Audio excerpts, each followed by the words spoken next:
Hello, ఇదొక variety recipe అండి. Breakfast కోసం చాలా బాగుంటుంది. గోధుమ నూక, బియ్యం పిండి, మైదా సమపాళ్ళల్లో తీసుకోండి.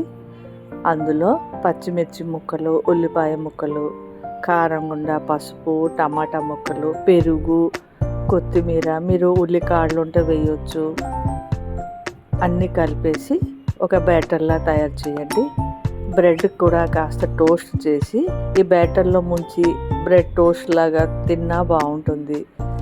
లేకపోతే ఇలా పలచని దోశలా వేసుకొని తిన్నా బాగుంటుంది. దీనికి పచ్చడి కూడా ఏంటి అక్కర్లేదు, అలాగే మీరు తీసుకోవచ్చు. పిల్లల టిఫిన్ బాక్స్లోకి కూడా ఇవ్వచ్చు. చాలా అంటే చాలా బాగుంటుంది. ట్రై చేసి చెప్పండి మీకు ఎలా నచ్చిందో. లైక్ చేయండి, షేర్ చేయండి, కమెంట్ చేయండి. ఓకేనా? Thank you for watching.